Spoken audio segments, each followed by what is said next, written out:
Good morning. Good morning. Hi, Maeve. How are you? How is everybody doing? Happy Sunday. It is not too bad out here this morning. It's like -8, which is nice. It's warming up a little bit instead of being colder. I hope everyone's having a good morning. Hey, Darkbreaker, how are you? How is your afternoon treating you? I see that you had Bailey, which is nice. It's always nice. Heavy and Loki are on a walk at the moment, so that's nice. Oh shit, my microphone stand. Mischief Maker, how are you? How are you feeling? Hey, Tweedle, good morning. Good morning. I hope you're feeling better, Mischief. And did you try Outlast Trials yet?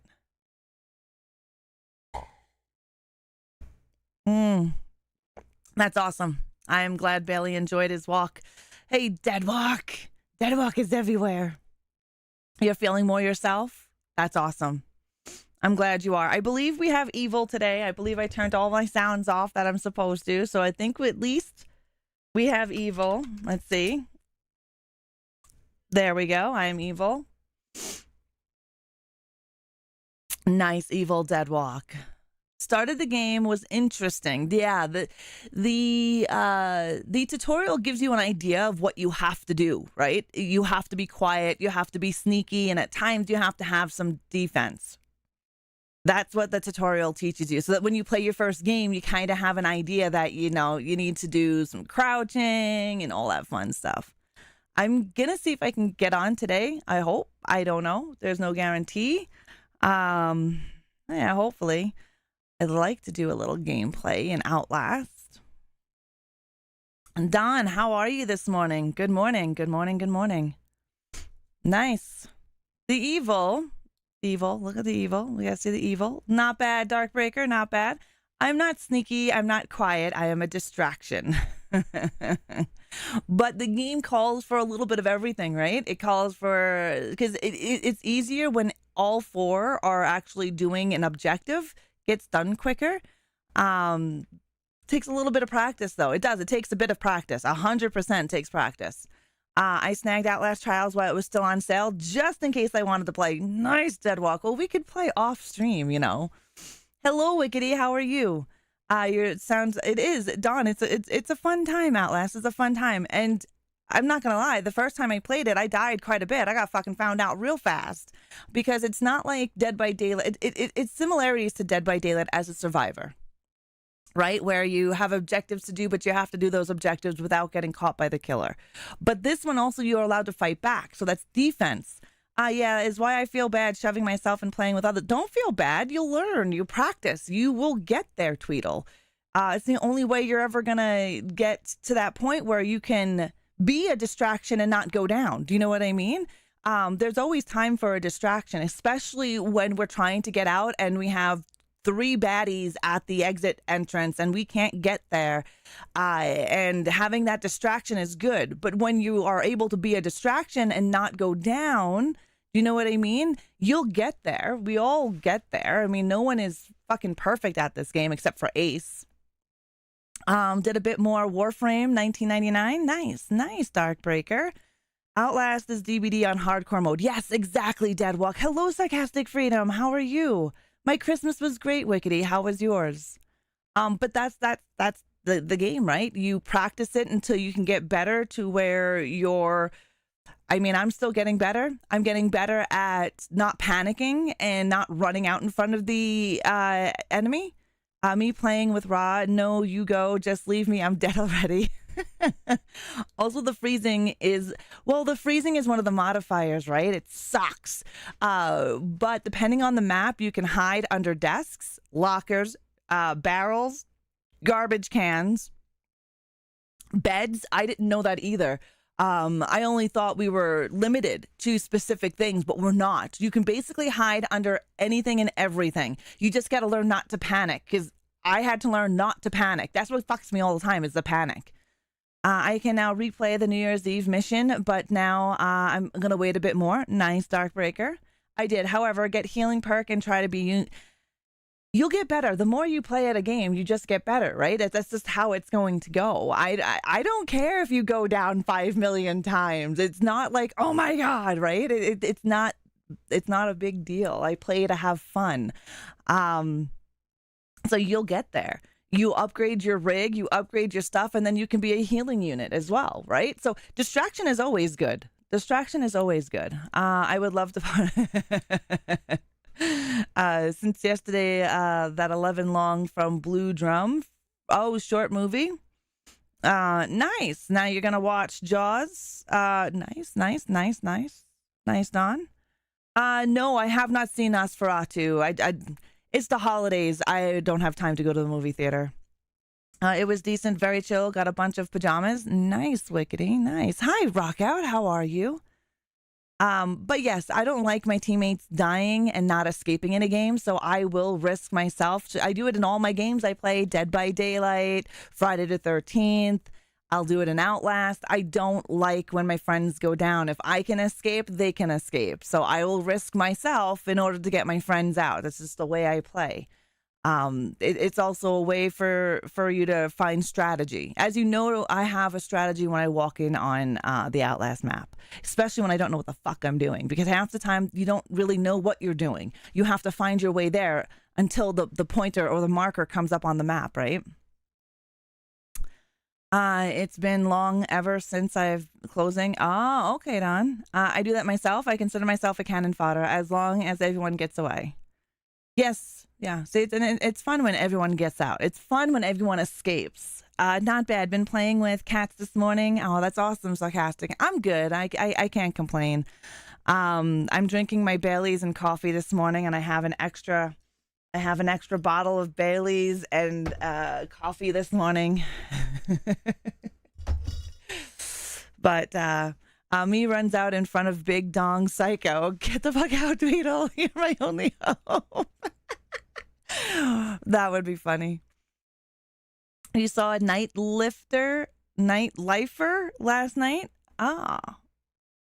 Yeah, no, Loki and Heavy went out for a walk this morning because Loki was already raring to go. He was like, I need to get out of the house, need some exercise. The big dong, yeah, it is very distraction. You notice that there's a lot of dong in Outlast Trials, and I fucking roll on that one. I find it so funny because, you know what? Horror movies have always shown female parts all the time. It's very rare that we see any male parts when it should be equal. You know, if you're going to have some tits and ass, you should have some dong and ass. That's the way I look at things. I'm all for equal opportunity. Reaper, how are you? Putting Raw onto your Plex server. Nice. Not going to lie, a shit ton of them are, yes, they are. Quite a few of them. How you doing, Reaper? How was your Christmas?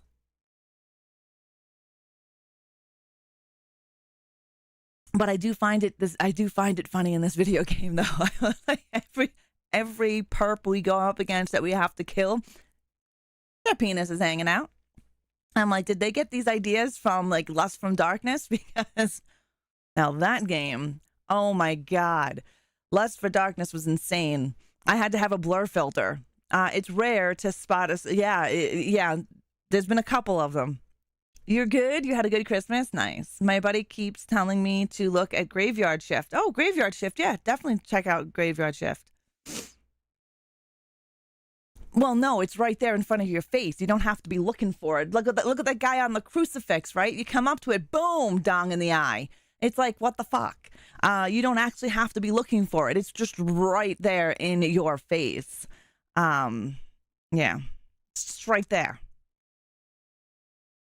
But it's a fun game. I'm having a blast playing Outlast Trials. I definitely find it challenging. I've been doing solo modes.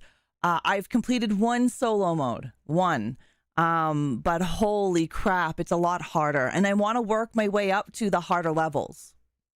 Psycho Surgery, that one, which I think is like Nightmare mode. I'd like to try Nightmare mode, but not yet. I'm still super noob. And I need to be able to get A+, like Ace, on a regular basis. Monday night, we are diving into Autopsy Simulator's new update, Autopsy Mode. Yeah, I've got myself psyched up for it, Deadwalk. I just got to make everything for it on all of the channels, like the channel artwork. But yes, that is what we will be doing on Monday night at 6 p.m. Mountain Time. You can't do solo. I have no... Well, that's the thing. You have no clue when you load into the map, right? When you load into a new map that you haven't done, nobody knows what to do. We wing it until we find the marker that pops up on the map when you get close enough to it, right? That's it. When I played solo, I had no idea what the fuck I was doing. And then I'm walking around the map, and then I saw the waypoint light up, and that's the only reason why I knew where to go. Exactly. Ace is just an overachiever, right? Son of a bitch.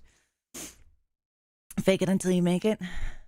Yeah, no, Ace he gets A's. A's. He is, Tweedle. He is. I'd like to see him in the psychosurgery mode, the nightmare mode. But again, like I said, I'm working my way up to that nightmare mode because I think it would be very interesting and more of a challenge to see. I mean, the game is already a challenge, and people complained. People complained that the game was too easy, so they upped it. Rhea, you see Anaconda, the blood orchid, or I hear... No, I only seen the first Anaconda. Yes, guys, make sure you're in live chat on YouTube and not in top chat, because top chat you'll only get a few people. Live chat you'll get everybody. And it's, you know what? I don't know if this is our last live stream, I believe, on YouTube for the new year. So what we're going to do is we're going to go and gift the last 5 memberships on YouTube, because YouTube gives me 10 free memberships to gift, 5 in the beginning of the month, 5 the next time I stream. No, I don't make any money off of them. It's just a way to get people to see what I offer as in perks, and maybe they'll be enticed to support the channel. I need my neck snapped. It's extremely Oh, do you need to go see a chiropractor?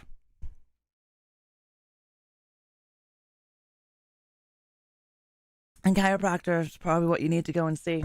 I'm gonna go fill up my coffee again. Jesus, that's going down too good. I don't have any more whipped cream. The Grand Spanling finished that off. She wants grandma's special hot chocolate, and so what a grandma's special hot chocolate is nothing special, but she thinks it's special, and it's just hot chocolate, real marshmallows, half and half cream, and whipped cream. It made works from chat. What are you talking about, Dawn? I couldn't afford one. Your chiropractors are expensive out there. Do you guys have privatized healthcare? Like, what I mean by privatized, are you guys able to get pay for your own kind of medical? I don't really know how this shit works in the United States. I know your employer can have benefits for you. Are you able to buy your own insurance? So here we do have we have insurance that you can pay for. It's Blue Cross Blue Shield, and you pick and choose what you want, and you pay for that. You can pay for your own insurance. Okay. Is it affordable to pay for your own insurance? Here, it's really not too bad. If you're working, your employer usually takes it off of your paycheck, or your employer is nice and gives you benefits, which they pay for in full. My employer used to, but come January 1st, I'm going to have to pay a monthly fee for my insurance, my extended benefits. However, if I didn't have extended benefits from my employer, let's say I worked part-time, I could buy what I want. So let's just say glasses and chiropractic, ambulatory services, which is chiropractic, podiatrist, yada, yada, right? Massage therapist. I can pick what I want and pay for it. It varies too. You guys got bundles? Bundles are decent. Oh, okay. So you're not totally fucked, and it's expensive as fuck. Okay. So here for an individual getting no dentist, basic eye, ambulatory services, prescriptions at 80% is about $157 a month for one person. So like if you're working a part-time job and you don't have any benefits, because most part-timers here don't have benefits. And a lot of employers like Walmart hire people under the 30-hour mark so they don't have to pay for benefits. They work full-time hours because 32 hours is considered full-time. They'll work 31 hours or 30 hours. That will be their weekly schedule just so they don't have to pay for benefits. Well, it can be expensive. A lot of people can't afford it. Okay. Yeah. See, and that's what I was wondering. Like, people just can't afford it because it's expensive. I don't live there. I haven't lived there in over 20 years, and I know a lot has changed when the last time I lived there. So, and I know here is a little different. Hey, Dougzilla, how are you? You are on time. We don't start CCOH until 11:30. We sit and chit-chat for the first 30 minutes. My mom got a $2,000 check a month because she has arthritis and she's 60. So I think it's part of her senior citizen. Oh, possibly. You guys have like Medicare or Medicaid or something like that. We have that here as well for the elderly and seniors. We have that kind of medical as well. I mean, I'm not going to lie. I'm not going to say our medical is amazing because it's not. People tend to think that it's free. It's not. We pay in taxes. So what you would pay in a premium, we pay in taxes. We have the highest taxes in North America, and it's disgusting. And you wait. So let's say you have to have a knee replacement. You're at least 5 years out. At least 5 years. Depending on where you're living, you could be even 10 years out for surgery. My knee, when I obliterated it, I needed to have surgery. I had to wait 4 years. 4 years. I had to use a cane and crutches for 4 fucking years before I could get the surgery done on my knee. If you're dying, you're lucky because then you'll get in right away. But if you're not dying, MRIs, you can wait years for an MRI. It's kind of gross. But yeah. Sometimes folks just pay, got the penalties for foregoing insurance. What? I'm not gonna lie. Other countries having the tax prices up front, like in groceries and buying, it's convenient. Leads you. So the taxes, that's a different tax, Tweedle. That's a completely different tax, dude. We have numerous taxes. Your taxes on food. Okay, so your GST is your basic everyday tax that you get. So you go to the store, you buy a toy, you get 5% in my province. Other provinces are 13% taxes on goods and services. Okay. So you got your goods and services tax. Then you have your sin tax. Sin tax is a tax that's on your alcohol, your pop, your candy, your potato chips. After that tax, we have a carbon tax on top of everything that you buy. So you have your gas tax, you have a carbon tax. Then on top of that, you have your other taxes, which is your income tax. 30% of my income tax every paycheck. So 60% a month is gone off of my paycheck. And depend on your province. If you live in BC, you're paying 13% tax on goods and services. Yes, it depends on your province as well. So yeah, we have it's called a sin tax, and they can tax, so weed, alcohol, tobacco, candy, it's just a sin tax. And that went up actually during COVID.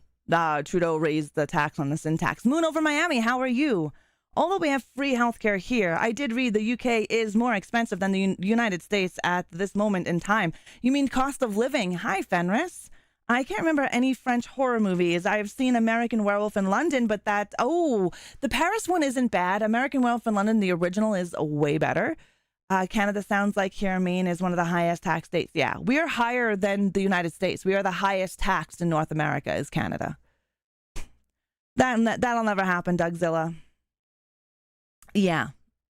Cost of living everywhere is horrendous, Reaper. Oh my Lord. I don't know how average people live anymore. I mean, I'm an average person. My spawn, who's she's, single, she's going to university.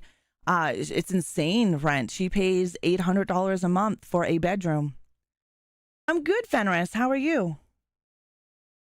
The cost of living is insane. Hopefully, worldwide, it goes down. It would be nice to go back 10 years. Shit, it would be nice to go back like 20 years when we all used to complain about prices then. If we only fucking knew what we were going to be in store for 20 years later. Yeah. I look at it this way. No, it won't happen. It won't happen. Hello, Jado. Happy holidays. How are you? I lived here all my life and I still don't know how that shit works. Yeah, it's just insane. It's just insane. I'd like to go back to the pricing of the 50s when you can afford a home, 2 cars on 1 income. Because that would be fucking amazing. I was watching a show. I'm going to do our tarot card reading for the week. Let's see what we have in store for us heading into the new year. I was watching a show that was from the 60s, and they had store pricing in the windows. I was blown away.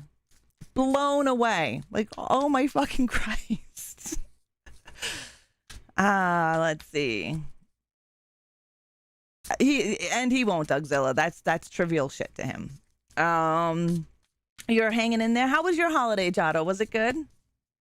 Prices not including rent are 8.6% lower than in Canada. With rent including consumer prices, UK is 9.1%. Yeah, it's than in Canada. Yeah, but our dollar is also worth less, Reaper. Your dollar is $2 our dollar, so we also make less, right? You got to take that into account as well. You guys make more. 70s was good. You can still work all summer, get paid. 70s were great, man.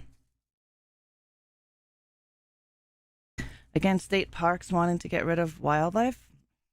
Interesting. I have no idea about that. Some things about the old days are good. Oh, 100% Deadwalk. I'm not saying that those eras were perfect. There has not been any era that has been perfect. Even now. I mean, you think about it, right?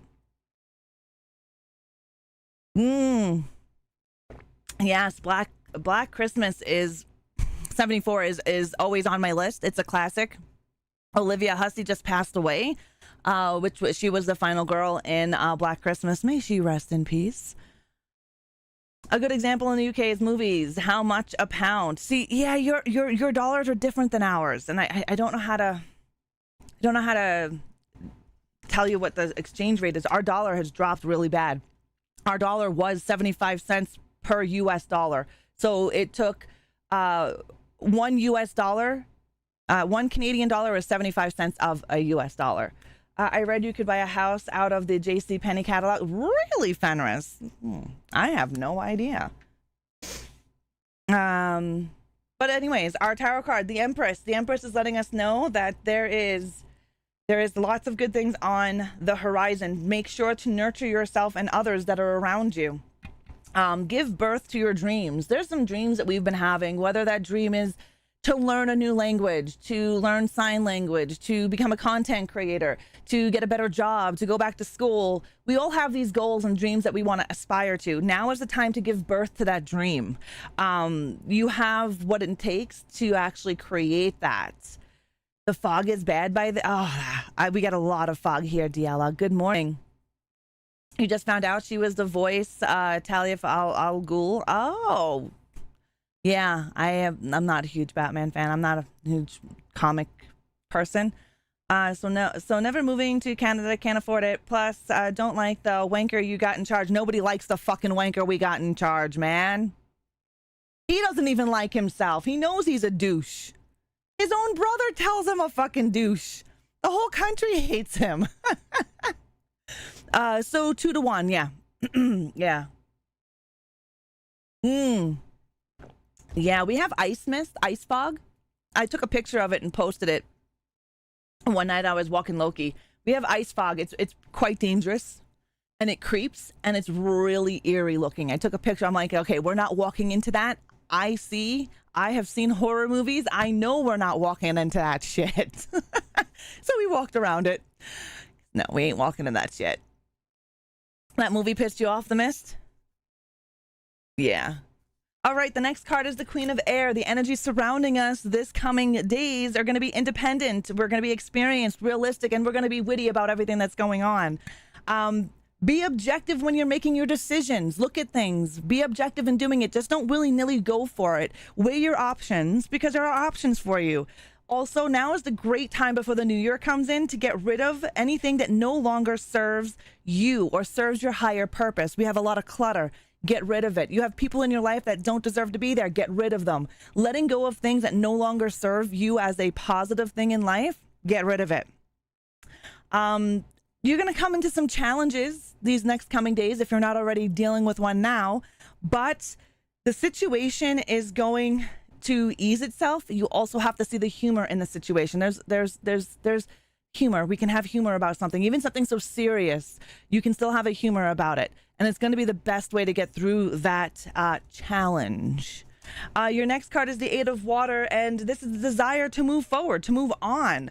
And again, it goes with the Queen of Air, getting rid of things that no longer serve a purpose for us, a positive purpose or our higher purpose.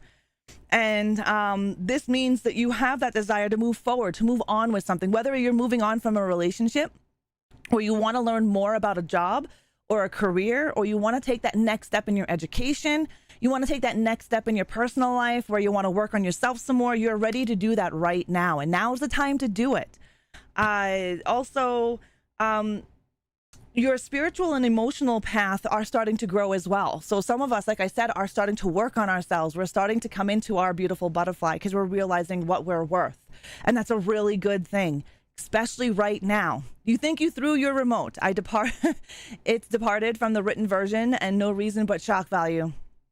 Yeah, I have never been so verbally angry like the ending. The ending of The Mist, yeah, I can definitely see why people were angry at it. Your very last card is the Seven of Fire. And this card is letting you know that you have that passion, you have that fire. Make sure you stand up for your decisions and your beliefs. If you think and feel that something is going to do better for you, then do it. Don't worry about what others think. You worrying about what others think is going to make you procrastinate. Then it's going to make you second guess. And then you're going to be afraid to move forward because you're too worried about everyone else thinks. Fuck everybody else. Don't listen to them. Stand up for your beliefs as well. Don't let someone push you around. If you feel this is you and you want to be you, then fucking do it. Don't allow anyone to tell you that you can't do it. But knowing that, choose your battles wisely. Having battles that have no win on either side are useless. They're just going to cause anger, hate, distrust. It's better off to choose the battles that you want to fight. I'm not telling you to fight every single battle. Someone, doesn't like the way you dress, brush it off. That's nothing big. You know what? You don't like the way I dress, whatever. You know what I mean? And move on. But if someone is doing something else to you or whatever it may be, then make sure you pick the right battle. Just don't go into defending yourself on every level, because sometimes the best defense is nothing. Not saying anything back. So that is your tarot cards for Sunday and heading into the new year. Seen any good horror movies? I want to see Nosferatu. I haven't really seen any new horror movies lately because I haven't been to the movie theater. I just haven't had time. It's the holiday season. So no, I haven't really seen any new movies. But I want to see werewolves and I want to see Nosferatu. Nice. I've heard good things about Nosferatu and I heard bad things about Nosferatu, but I haven't had any spoilers, which is nice. All right, guys, we are going to head into Coffee Chat of Horrors. If this is your first time here watching a CCOH, you are able to be a part of the conversation, a part of the horror chat. Please feel free to ask questions, chime in. If you know something about the movie that I didn't bring up, make sure you say it, chime in. This is a time for us to chit chat about horror. We are deep diving into Raw from 2016. It is a French horror, and we're going to go a bit more into it. So that means I can't throw punch a bitch at work. Only if you need to, Mischief. Only if you need to. You like scary movies and coffee. The following show is based on research on horror movies and what goes on behind the scenes of your favorite scary movies. HORDE Entertainment or ReAnimateHer is not responsible for the macabre and horror that you are about to witness. Viewer discretion is advised. Good morning, Daywalkers. I am ReAnimateHer, your queen of horror, and this is Coffee Chat of Horrors, the only horror show that takes its coffee like it's magic, and that is black. Today's screams come from the warped mind of Julia Ducournau in Raw from 2016. So buckle up, ghouls, as we traverse the realms that nightmares are made of. And you didn't like it, Darren. I've heard some people liked it, some people didn't like it. And I agree with you, Moon Over Miami. Everyone needs to take a shit before the new year. You gotta let that shit go. I remember being able to use Canadian money when I was a kid. Didn't last long for me. I had to turn it into the bank.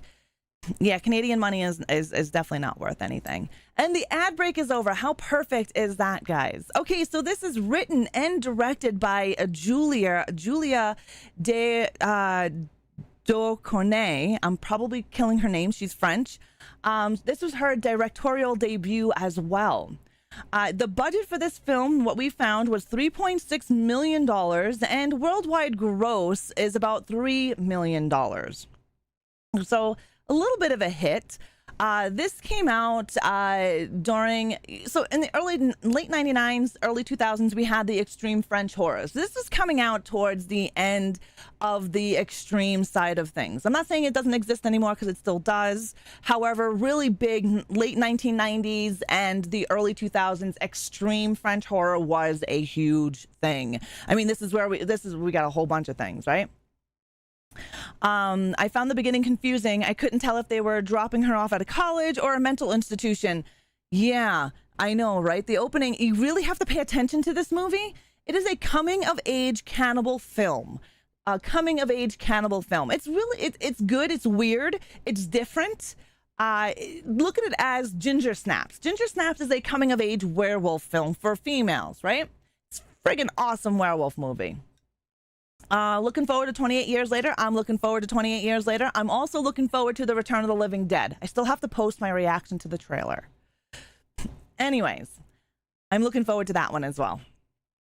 Now, the plot is a young woman studying to be a vet develops a craving for human flesh.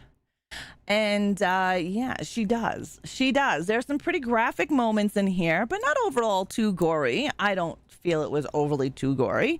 But we're going to go check out the trailer. Now, if you want to go and see this movie, before I dive in any further, there will be spoilers. So if you haven't seen this movie and you want to see it and you don't want it spoiled, I will tell you now to either mute me and leave your screen up, or listen and have it spoiled to see if you actually want to see it. This movie is not for everybody.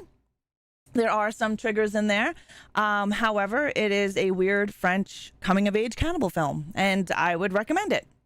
It's not as gory as some things the Horde has seen. No. It's definitely not. It's definitely not gory. I mean, it has a little bit of gore to it. There's some graphic stuff, but nothing like overboard crazy that you haven't already seen. The scene with the finger was disturbing to someone who eats chicken wings. That it is. Is there any good French slashers? Inside 2007, Darren. High Tension. Really good. Another good one. We actually did a CCOH a couple of weeks ago on High Tension. I've actually done quite a few French horror deep dives. If you want to take a look back on my YouTube channel, there's a playlist for Coffee Chat of Horrors, and in there we do have some French slashers in there, as well as some creepy crawlers. But High Tension is a really good one. And Inside 2007, there is a North American remake of Inside. I'm not going to tell you, do not watch it. Don't watch that one instead of the French one. Watch the French one and then watch the remake. Inside, I thought Inside was great. High Tension. It's called Hot Tension. Haute. Tension means high voltage in English, but that is the French version, and you can find it on Tubi as High Tension. And then you may want to check out, High Tension is great, and Inside. Do you have the playlist organized by? No, I don't think YouTube allows me to do that. I have them by, it just has it in there. You can actually shuffle the playlist around yourself, and I believe you can actually move some stuff around. I think I might be able to put it into that, but I'm not really sure, because YouTube just has a playlist. I might be able to move them together. Not 100% sure though. Don't quote me on it. All right, guys, we are going to go into the trailer of Raw.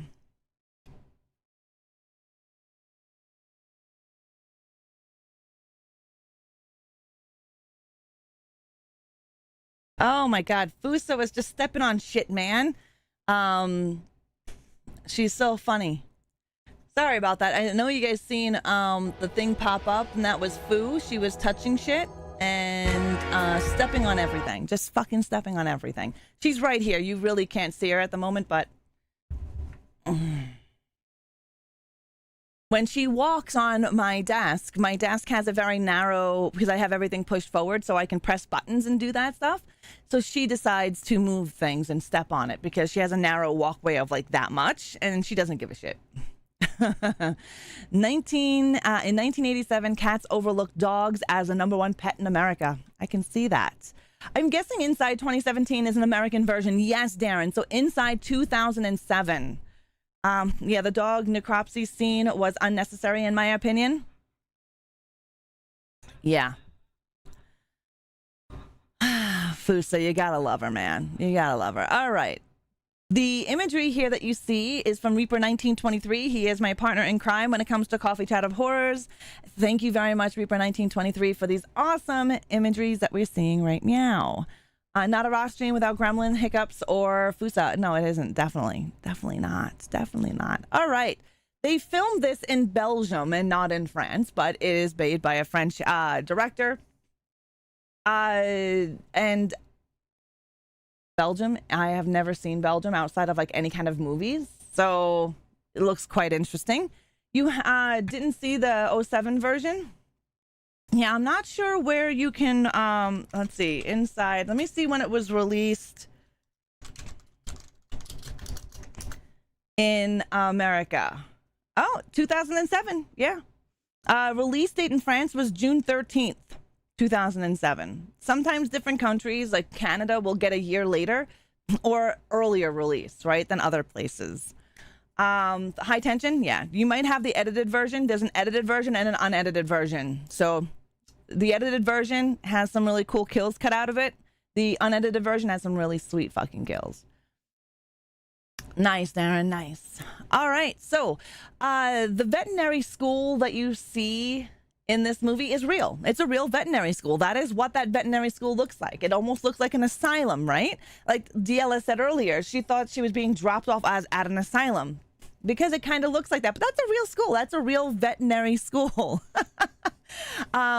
Julia incorporated the schedule of sedation of a horse into a scene by framing her actors around it. So what that means is, in order to that sedation of the horse that we do see in the movie, that is a real sedation. What she did was that she put her actors in around that, so the horse wasn't disturbed and neither were the veterinary students that were there sedating the horse. So she just put her actors in the frame, and you wouldn't know that unless you looked up this movie. And I thought that was a pretty cool way to bring something real into her film without really disturbing the behind the scenes stuff that she was doing with what the school was doing with the horse. So some of the scenes that you do see are real. And all she did is frame the actors and actresses in that frame. So you got to visually see. And I thought that was pretty cool. The horse got a good dose of ketamine. Yeah. I wonder how much of the edibles they ate was actual food or fake. Well, quite a bit of it would be either it's going to be fake food or real. But I'm going to tell you about the chicken here. The whole chicken scene. You guys remember the chicken scene. If you watched it in Discord with me, you definitely knew the chicken scene. And I'll get into that in a few minutes. The set design, Julia wanted the characters to exhibit animal-like posture. To achieve this, everything on set was designed low to the ground, encouraging actors to move on all fours or on their knees. She wanted to portray everything more of an animal-like look, and she achieves that. If you actually watch this movie, and now that you know that it is on, she set everything lower, so you would feel more animal-like. You'll see that. Now that you know that. Feralism, yeah, she wanted more of an animal-like atmosphere when it came to this movie. And that's why a lot of you're probably like looking at the film and you're like, what the fuck are these guys doing? The students in the movie and the actors themselves in the movie all are a little weird. Their movements are weird, and that is the reason why. Hi, Jasso, how are you? Now, Julia was inspired by some of the best horror movies of past. Texas Chainsaw Massacre was a huge influence, and Julia pays homage to Tobe Hooper's Texas Chainsaw Massacre during a scene where Justine and Alexa explore a dark basement. The interplay of light and shadows recalls from the iconic horror movie, and you do get to see the lighting and the shadowing when you move throughout the Texas Chainsaw Massacre film, the very first one. And she utilized very similar videography and lighting to kind of portray that in her film, especially walking through the dark basement. All right. Some days it's best to have a good primal scream. I would agree with you as well. Screams are great. So you guys remember the raw chicken? Okay, so that raw chicken that Justine eats was actually made of sugar.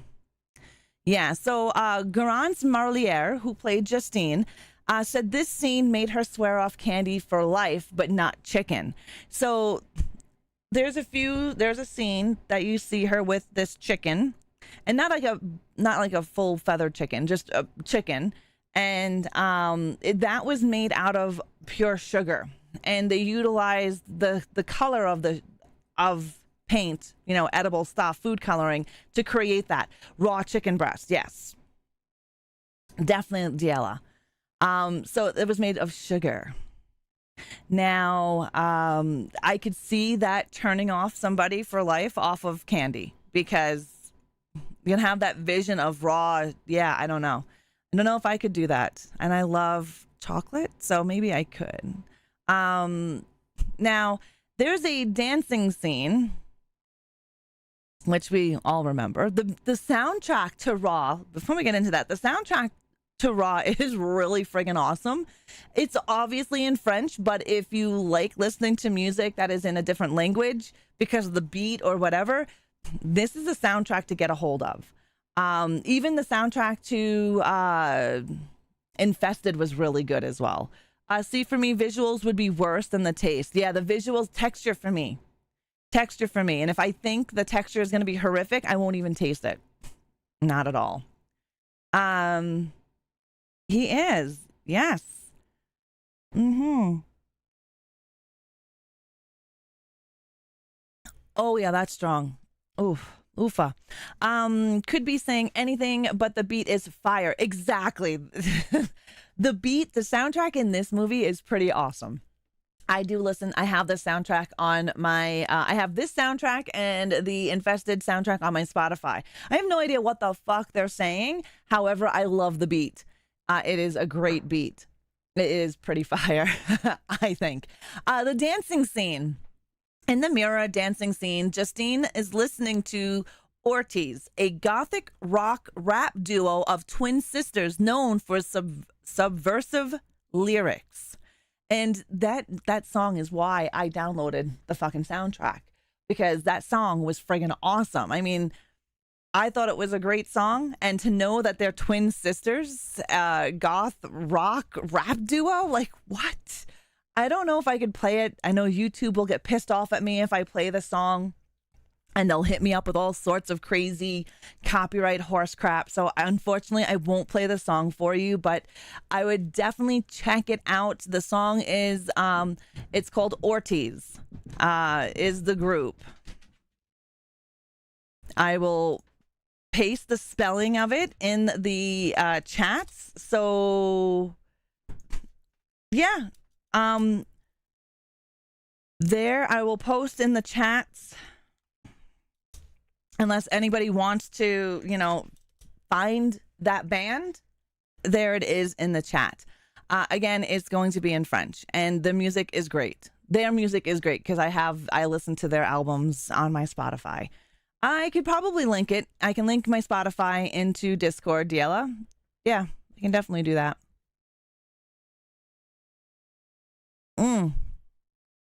Macabre recently mentioned in Discord about movie soundtracks and agreed soundtracks can make a movie. Oh, 100% Tweedle. A soundtrack can make a movie. I think soundtracks are great. Especially the atmospheric sounds that are in a movie. I think that really makes a movie. I think that makes the suspense and the thriller parts of a horror movie, or even just any movie, more intense, is the atmospheric sounds and the music that they use. The Shocker soundtrack, yes. The Thing. There's so many great, amazing soundtracks. Lady Hawk. Hello, Draven. How are you, darling? Thank you very much. How are you doing? If you're just joining us, we are deep diving into the horror movie Raw from 2016. It is a French horror. If you do find it and you want to watch it, I will tell you there are subtitles because it is in French. I don't know if you'd find a dub version. However, I do know that there are subtitles because that's how I watched it. Da Ed and Confused has my favorite soundtrack. Right on. There is a Deep Red has a good soundtrack. Ooh, Dazed. I thought that's what you were saying. And I'm like, Da Ed and Confused. Dazed and Confused has an amazing fucking soundtrack. That is an awesome movie. Nice, Don. Nice. Okay. The waxing scene. There is a scene in this movie. Garance Marlier, who plays Justine, used a body double for the waxing scene. She clarified that Julia Dercanal avoided exploitive nudity, focusing instead on the narrative. So Julia, the director, didn't just want to use nudity just to use nudity. She wanted the narrative to be shown and shine more than just the nudity part. And Garance, who played Justine, she had a body double. So when you see that part, or if you remember that part, it's a body double. You're doing pretty good. I just woke. I had a migraine, but you woke up feeling better. Your meds are working well. That's great, Draven. That's really good news. That's awesome. Hey, Calico, Raw is a good movie. It's weird and it's good. It's like I say to everybody that's going to watch this movie, it is a coming of age cannibal film. Is exactly what it is. You're not going to get anything more or anything less from this movie. It is a coming of age cannibal film. And I kind of put it to like Ginger Snaps. Ginger Snaps is a coming of age werewolf movie, right? Almost like Lisa Frankenstein, which I fucking love Lisa Frankenstein. Bill and Ted, When I'm in the Mood, or Wayne's World. Nice, Diala. Those are great. Zach, how are you? Good morning. But yes, Raw is a really... It's a good film. I enjoyed it. I've seen it quite a few times. I like the artistic cinematography of the movie. I liked the visuals of the movie. Again, this movie isn't overly gory. There are some scenes, but it's not like insane scenes. You're good? Oh, the new one, Tweedle? Yeah, I didn't care for it. It was all right. It was all right.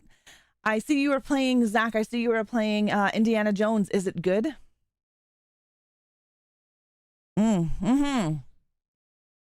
All right. Now, there's a withdrawal scene, and this scene might trigger some people. So this was one of the most challenging scenes for Garance Marlier, was the withdrawal sequence in bed. Julia, the director, had her watch Train Spotting from 1996 for inspiration.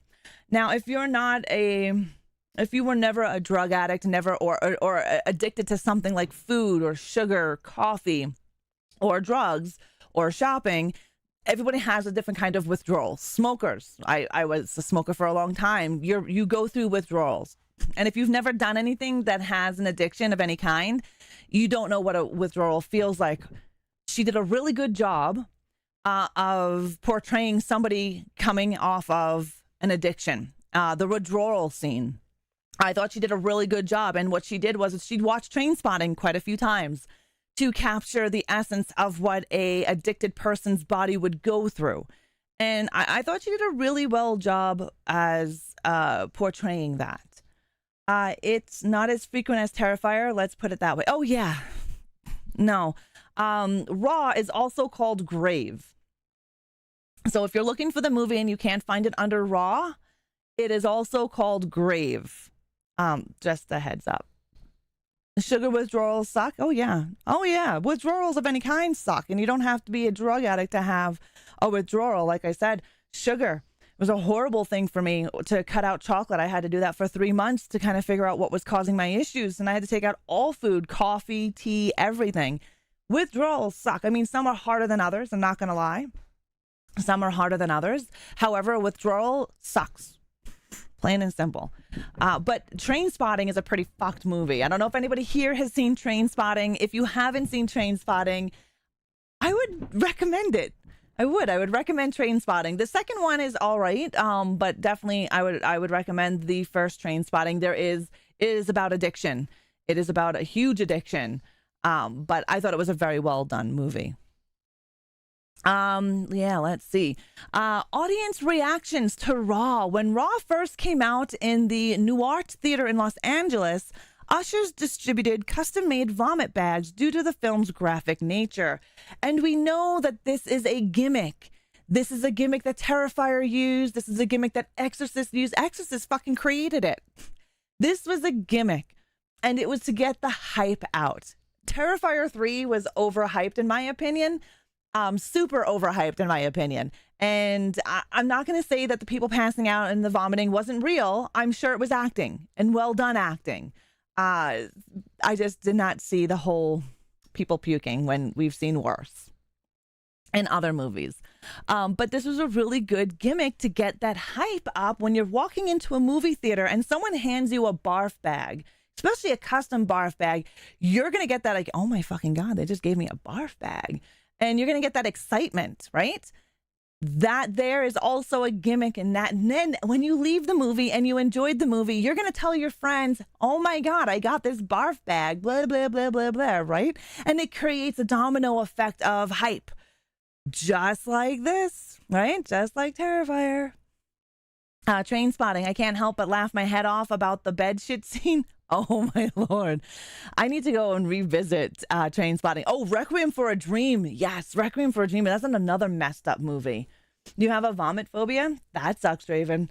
Clearly things that get Terrifier 4. Yeah. Raw gets barf bag. Finally, I get a souvenir from a movie, right? That's exactly what I would be. My movie theater didn't host Terrifier 3, so we had nothing. Which sucked, asshole. Because why didn't you host it? But I guess they thought it was a little too graphic. During the screening at the Gothenburg Film Festival, over 30 people left mid-screening. Some fainted, some vomited, and the screening had to pause to manage the audience's turmoil. Did you guys get anything off of this movie that made you feel any of those ways? I don't know what kind of people are seeing these movies. I really don't. But in 2016, by then we already had Saw. And if Saw didn't make you puke or pass out, I doubt Raw is going to do that to you either. Yeah, I had hyperemesis with one of the pregnancies. Since then, I get sick if someone else gets sick. Yeah, Heavy does as well, Draven. My cinema did. I didn't manage to see it in the cinema, though. Oh, nice, Darkbreaker. My movie theater did not host it, and it was not hosting it. I don't know why they weren't hosting it. It's a big chain movie theater. I only have one. I don't live in a big city or town. And I only have one main movie theater, and then we have a smaller movie theater, which is for cheap movies. So they'll like play older films like Nightmare on Elm Street, and you get to see that in a cinema, and it's for like half the price, which is really cool. And I know the guy who actually runs the projector and runs the movie theater, so you can, if they have the movie, they'll play it, so you can request the movie, which is quite cool. But they weren't playing Terrifier. Same thing with Werewolf's movie. The Werewolf movie was not playing in my main cinema. It was playing in my smaller cinema. They said people did that with Passion of the Christ too. They had to put warnings out at my theater because people had to be taken to the hospital. And I don't really understand the kind of raw reaction to movies, but I guess some people do. The possibility. And like I said, it's also a great gimmick. William Castle is like the godfather of friggin' gimmicks. If you don't know who William Castle is, he is was a director. He created A House on Haunted Hill. He's done amazing films, and he is the creator of what's called Imago, which, you know, the haunted soundtracks that we have now? Okay, well, William Castle helped create that, especially in House on Haunted Hill.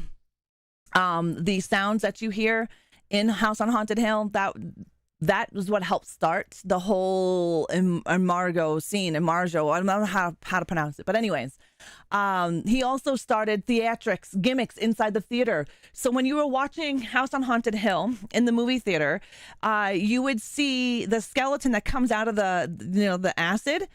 A skeleton actually swooped down and flew across the movie theater, scaring people. Another gimmick was The Tingler, another William Castle film, which is one of my favorites, The Tingler. Vincent Price stars in it. We do have an ad break happening, so this will be great time for me to like swerve off the road. The Tingler was another one. So what William Castle did, he had movie theaters put in buzzers on the bottoms of the seats, and he had a puppet that actually ran across people's feet. People were unaware of this. They went into the movie theater, they sat down in their seat. The floor was normal, their seat was fine. And when specific things popped up in the movie, the seats would vibrate.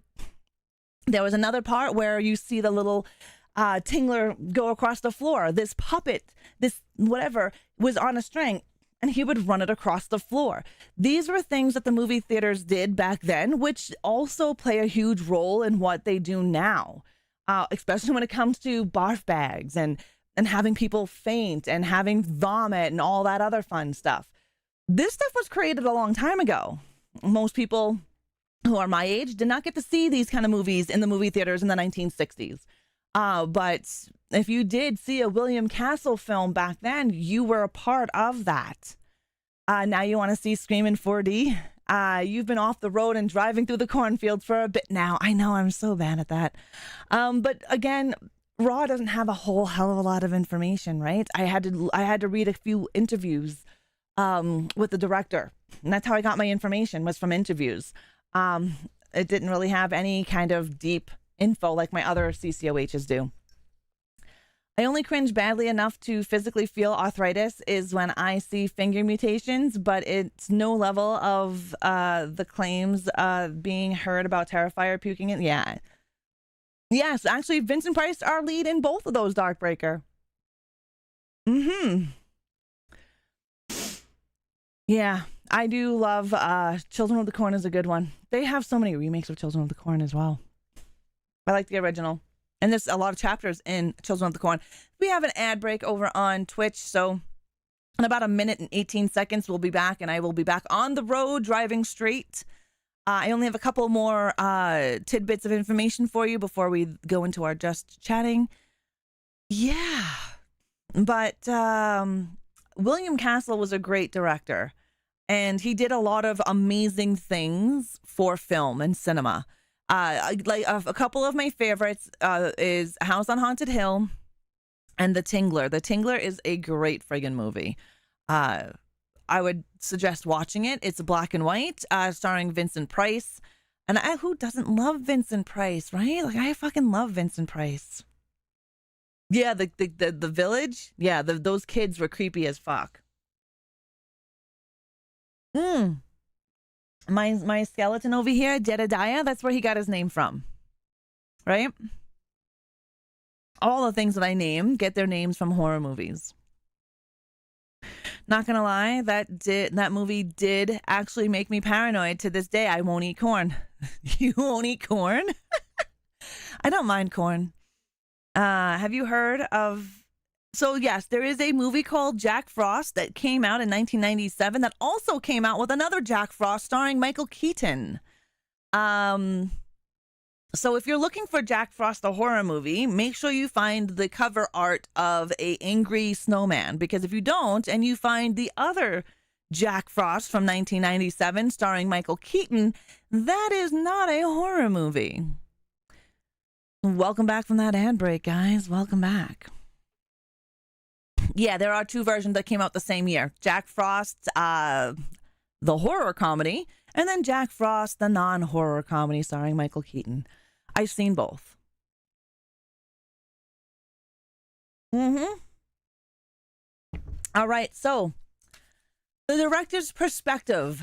Now we're going to get into what the director wanted this movie to be and why she filmed the way she filmed. So Julia rejects classifying Raw strictly as a horror movie. Instead, she views it as a mix of comedy, drama, teen movie, and body horror, While the film is intended to disturb, it was not designed to scare. She wanted to show the coming of age of a young woman, going through the changes that a young woman goes from being a young girl into a woman. This movie portrays that very, very well. And the same goes for like Ginger Snaps, man. Ginger Snaps is another coming of age movie that portrays the changes and the transformation from young girl to woman. And most of the time when you're watching Raw, you don't get that. You don't understand that it's a coming of age cannibal film. You just see what it is. It's a cannibal film. A young woman becomes a cannibal. Hello, Nightfall. How are you? Good day. Happy Sunday. I used to have the VHS version of Jack Frost with the special flip cover. Oh, nice, Tweedle. That's awesome. Jesus, coming of age is horrific enough, right? We had to make a movie about it. We have to make several movies about it because there are several coming of age horror films for young people, boys and girls. So Ginger Snaps did it. Raw's done it. There's a few others out there. Lisa Frankenstein is a new one for the newer coming of age youngins, right? And I love Lisa Frankenstein. But this is what Julia wanted this movie to set out to be. She didn't want to disturb you and she didn't want to disgust you. She wanted this she wanted it to disturb you. She did not want it to scare you or, like disgust you. That is why there's not a lot of gore scenes in there. There are some couple of scenes that can be disturbing, but nothing crazy like in Terrifier, in any of the Terrifiers, right? This movie doesn't even come close to that kind of gore. Anna and the Apocalypse, which although about zombies is really more of a comedy. Yeah, I can't watch Anna the Apocalypse. It's not that good of a movie. It's a musical and it's not that good of a movie to make it into a movie that I would watch. The only musicals that I really like are Repo the Genetic Opera, Rocky Horror Picture Show, and Cannibal the Musical. Because I find a lot of these movies that try to be a musical fail fucking miserably. And another one that I like is Little Shop of Horrors in 1980s. She turns into a werecat. There's a new Amy Adams movie on Peacock, coming of age. There's quite a few coming of age horror movies. There's another one that's Beast. I don't know if it's what it's called, but I did a trailer reaction to it on YouTube a while back. I think about a year or two back, maybe even 3 years back, which is a good movie, and it's also coming of age sexuality wise as well. I just can't remember what it was called. Maybe we're talking about the same thing, Tweedle. It's a possibility. I just don't remember the movie's name. All right, so fun fact. Raw was one of the video game designer Hideo Kojima's favorite films of 2018. That was just a fun fact. That was the only fun fact that I actually found. Hideo Kojima, which he is a video game designer. You guys know who he is. And it was one of his favorite films of 2018, which I thought was really cool because we find out different directors and different, developers and designers like these movies, like Quentin Tarantino. Audition was a masterpiece for him, especially where movies as the werewolf changes mimic the horror of starting puberty. 100%, Diella. 100%. I love werewolf films. I love a good werewolf film. I love Werebeasts. Nice. Nearly everybody who games knows Kojima. Yes. Is anybody here who doesn't know who Hideo Kojima is? I think everybody might know who they are.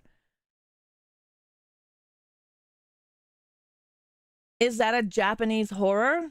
No. What? No. Hideo Kojima is not he's a game designer. Metal Gear Solid. I got to remember that not everybody is into video games, but there's quite a few. Death Stranding. Right? Yeah, Deadwalk. Yeah, I was just Death Stranding. Police Knots. Perky Daisy, thank you very much. Yes, we hit 1,500 yesterday. We had quite a few donations. Zombie Nation came in with the last bit of $340 to get us to that $1,500 mark. So thank you very much. Donald Duck. What are we talking about, Donald Duck? Where Duck? Howard the Duck. I love Howard the Duck. Oh, yes.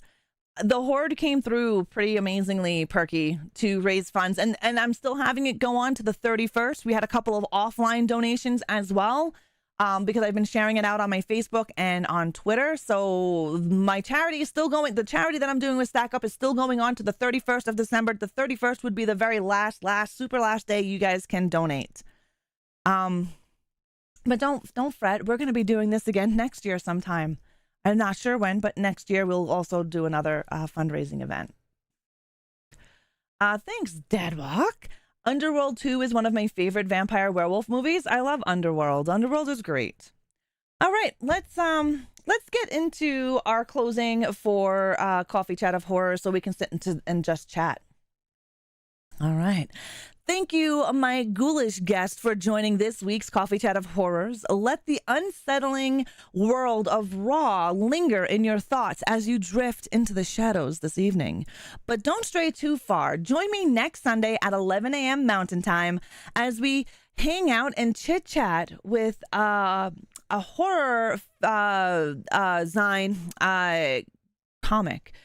We will be discussing and hanging out with a editor and creator of a horror zine. If you don't know what a horror zine is, or a zine itself, it's a small, short, like magazine type of deal, comic book.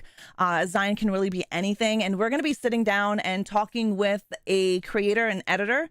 And then after that one, on the second Sunday in January, we're going to be diving into another French horror, a newer one called Under Paris from 2024. Until then, keep the nightmares close, the coffee hotter than hell, and stay sinister, my ghouls. Hey, Reegs. Regal.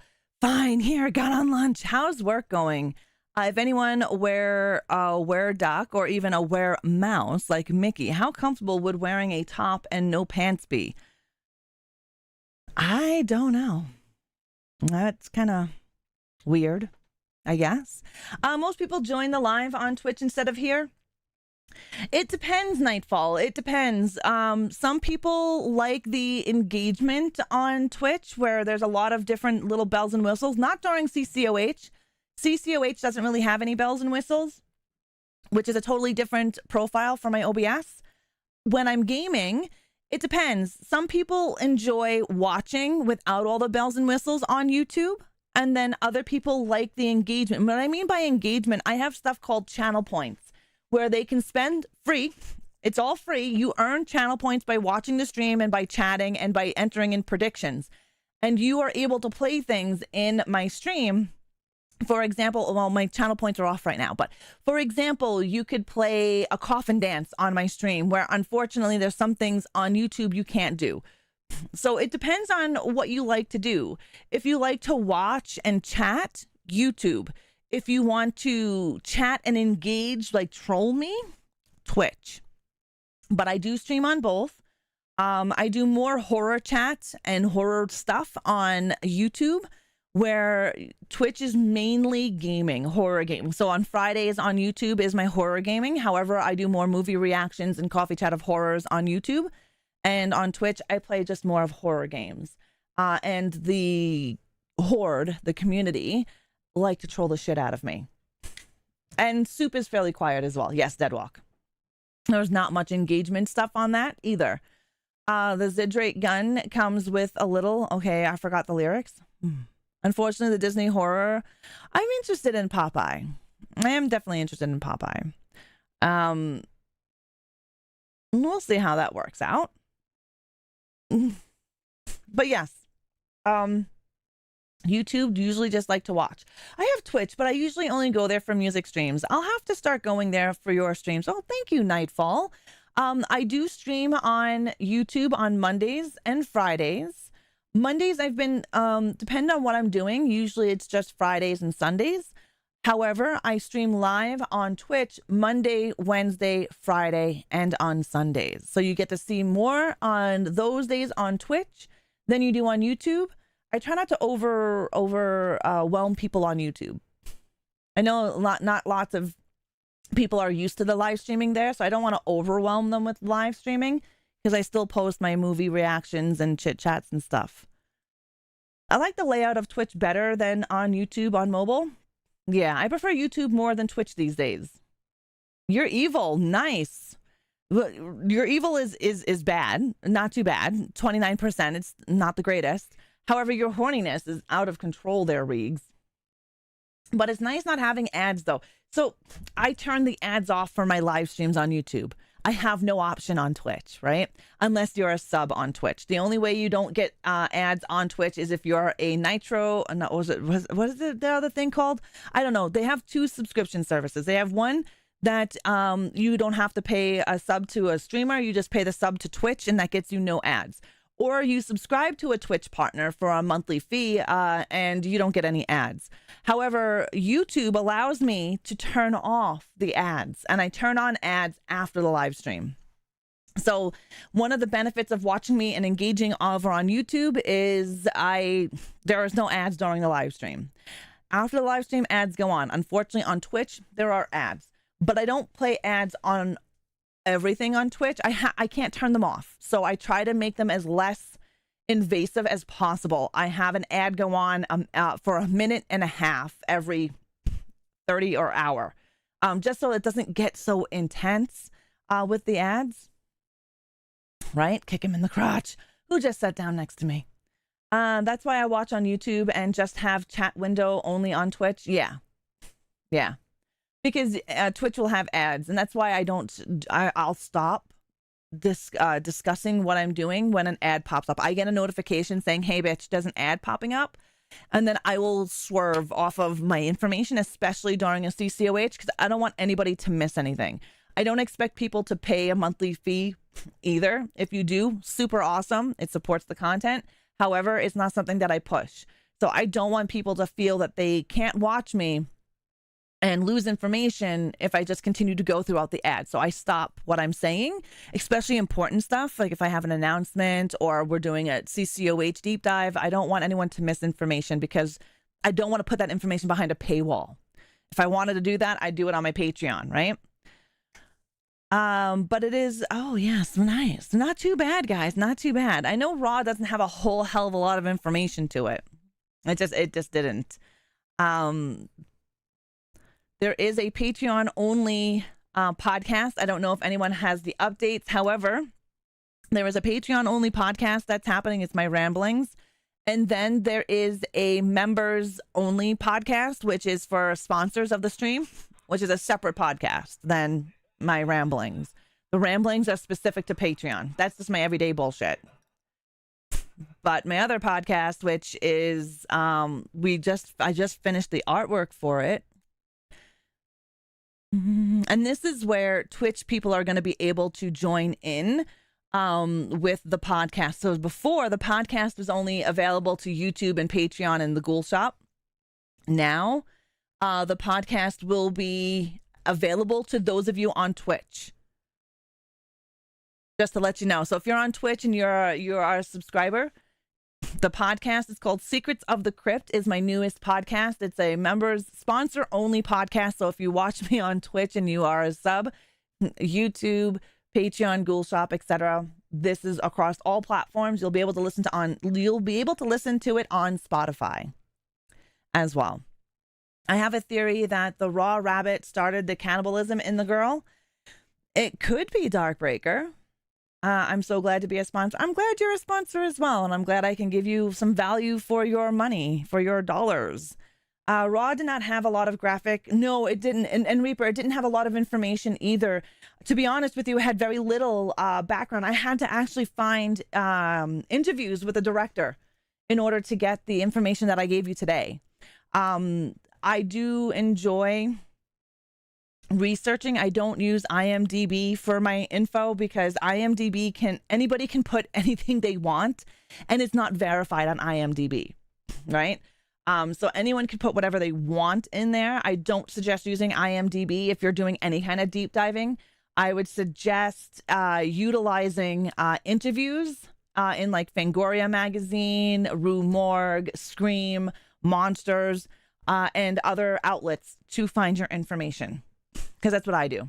When I was looking for raw information, I typed in interview with Julia and her last name, and I found a shit ton of different interviews, and that's what I took my information from, because yeah, it doesn't have much. I'm enjoy the serial killer content.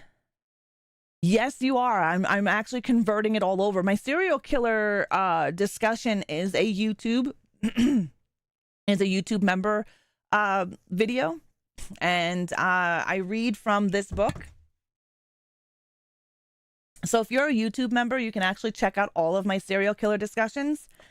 This is the book I read from, and I do discussions as well on this, and I do offshoots of research. So if we talk about a serial killer in here, I will research it and then do another vodcast on that.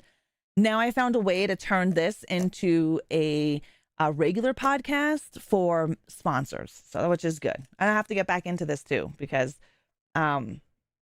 we're on the whole are serial killers born or made, and I have my own theory on serial killers, which is going to be my next podcast. It was a struggle to find anything to make screens, but yeah, you like a challenge, right? And I appreciate you going the extra mile, Reaper. I really do. I do. Thank you very much for being my partner in crime with CCOH. I love CCOH. But yes, next Sunday, we're going to be, I have a meeting with, I'll tell you the magazine that we're going to be talking to, the Zine, I should say. I'll tell you who we're talking to. So Fear Zine is a Zine that is in, indie. It's an indie Zine. And it is in GoFundMe, not a GoFundMe, but an Indiegogo project. And you can only get the Fear Zine. You can only get the Zine if you are a backer. And I think it's a really cool indie startup. So if you know me, I love supporting horror indie creators, whether they are actors, if they are authors or magazine makers, et cetera, et cetera. That's how we get our Fangoria. It's how we make our Rue Morgue.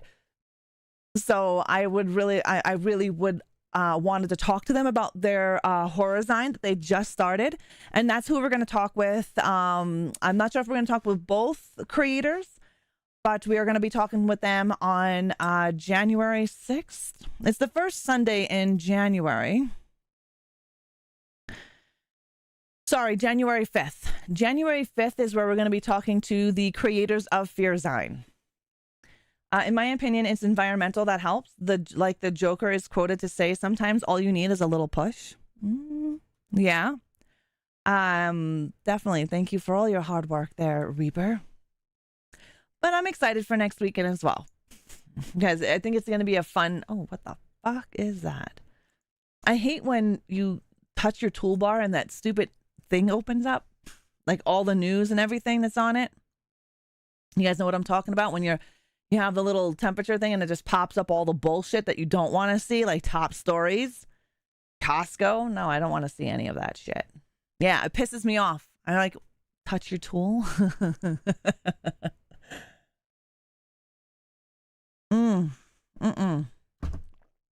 Very kinky. And I finished both my coffees, like 3 coffees with my Bailey's Irish cream. And it's delicious. Fucking delicious. Oh. I don't have to ask me twice. Yeah, I hit the Windows key with my palm all the time. I know, it's a big, massive fucking pop-up. Nobody wants to see that shit. I don't want to see that shit. I really don't care what the top stories are. And you can't get rid of it. Like, I tried. I don't have Windows 11 yet on this computer. I do have to turn it into Windows 11. But yeah, I don't have Windows 11. I still have Windows 10. Your pip up is a massive. Yes, my pop-up is massive. Pop-up is massive. It takes up half the fucking screen. Like, nobody wants that. Who wants that? I haven't found a way of turning it off yet. Windows 11 doesn't improve that as far as I can tell. No, Windows 11 is on my computer and my laptop, my work laptop, and my other laptop. But it doesn't... It's still intrusive, 100%. As someone who has Windows 11, it's okay. Yeah. Hey, yes, Regal Knees. If you misspell something, it's called Regal Knees. I hate Windows 11. I wish I'd never upgraded. Really, Reaper, what do you hate about it? I'm used to Windows 11 because it's on my personal laptop and it's on my work laptop, so I'm forced to use Windows 11. So I'm used to using it. I'm on Windows 10 now for my main computer. But I know Windows 10 is no longer being supported. So as a content creator, I need to make sure that my shit's going to work. So Windows 11 looks like Apple. Oh, interesting. Hi, Bobby. How are you? Yeah. I have my start bar on the left side. Nice. I have my main window, like this monitor right here. It has a lot of bugs. Oh, interesting. I haven't run into any with the programs that I use on my laptop or my work laptop. However, that's my biggest worry about my main computer system. I'm worried that it's going to not work with something. I'm worried it's not going to work with my video editing. I'm worried it's not going to work with my OBS or my Meld Studio, or, you know, you always get those issues, those worries as a content creator. Is it not going to work with one of the software that I use? Yeah, the first thing I did was move my toolbar icon from center to left. I like it center. I uninstalled Windows 11 when it first came out a few years ago. Yeah. Surgery was good. That's good, Jasso. I'm glad you had a good surgery. I need a new laptop. Prefer a gaming laptop. Yeah. Yeah. Things are not working. Yeah. Wonderful world of Windows. And Windows always changes my audio setting. Always.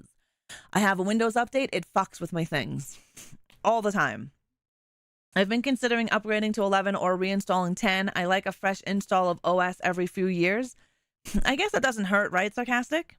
You're thinking about going to Linux. Oh, interesting. All your computer nerds and your lingo, right? It's the operating system, right? OS operating system. The biggest issue for me is with Windows is that it always messes up my software. I use OBS and Meld Studio. So Meld Studio and OBS are broadcasting software. It's how I transmit my signal to Twitch and how I transmit to X and all of that fun stuff and how we have overlays, yada, yada, right? Half the time, Windows fucks with a setting in there. Pisses me off. Yeah, at work, you on Windows 7. Oh, wow. That's old. That's old as shit. Yeah, Windows 7. Holy cow. If you were able to use a dual system, I would try Garuda OS. I don't have a dual PC system. I would love a dual PC setup, one for, you know, having it set for the game only and the other stuff for the stream. However, I have enough technical issues with just one. I couldn't imagine two. Yeah, your company can't get with the times. Definitely. Ra, any snow I can have? You can have it all, Bobby. You can have it all. We have a lot of snow. You can have it. You can take it. I want nothing to do with it. All right, guys, it is about that time. Thank you so much for joining me on Coffee Chat of Horrors. We are going to get into our ending screen. But yeah, thank you so very much for coming over here on your Sunday morning, afternoon, or evening to join in the horror discussion of Raw from 2016. I hope you did enjoy the information that I found. I enjoyed this movie. I thought it was different. It's quirky. It's got some gore, but it's not over gore either. So anyone should be able to watch it. It's because they're too cheap to buy the updates for the Office software. 100% Diella. That's why they stay back in the Windows 7, right? Perky Daisy, thank you for popping in. Deadwalk, thank you for being here. Regal, thank you for being here. Everybody, thank you so very much for being here. I removed a lot of bloatware from Windows. Always has a lot of bloat. Always. We get high winds here, Bobby. I don't want the high winds either, but you can take my snow if you like. But yes, guys, thank you so very much for joining me on Coffee Chat of Horrors. I hope you enjoyed the deep dive into French horror Raw from 2016. I would recommend it for everybody because it's not that crazy. It's not that over gore. There's a couple of scenes, but nothing like Terrifier's franchise at all. Of course, thank you for being here, Diella. I appreciate it. Fun times, Raw. Thanks for turning us on to non-mainstream horror. Thank you. Thank you. I'm glad you like it. I do a lot of non-mainstream horror because everybody does mainstream horror, right? So I like to do non-mainstream to give you guys something else to look at. And I'm excited because we have a huge lineup the next couple of months for Coffee Chat of Horrors. Not only are we going to be diving into a few more French horror like Under Paris and Martyrs. Yes, we're diving into Martyrs as well. But we also have Itchy the Killer on lineup. We also have numerous other films. And stay tuned for my newsletter. My newsletter drops every month. And in that newsletter has deals on my store, the upcoming Coffee Chat of Horrors, discount codes, etc., etc. If you want to sign up for my newsletter, you can do so. We're going to snooze this ad. We will be live tomorrow night at 6 p.m. Mountain Time. You'll be able to catch me on all platforms that you watch. I will be playing Autopsy Simulator, Autopsy Mode. It is a new update that came out on December 12th for the game Autopsy Simulator. Dive into the blob. I did recently, Tweedle. Check out my YouTube channel. Check out the playlist of Coffee Chat of Horrors. I did a deep dive onto both the Blob original and the remake on one. Yeah, I have a huge list. I have a huge list lineup of Coffee Chat of Horrors that I did. There's also my Christmas specials that I did in the past that I talk about Santa Sleighs, Christmas Evil, and all of that jazz. If you check out my YouTube channel, you can catch all of the CCOH there, as well as the podcast on Spotify. Anyways, guys, thank you so much for spending your time with me. Thank you for hanging out with me. I hope you have a great rest of your Sunday. I will see you guys Monday night, and I will slash you all later. Bye.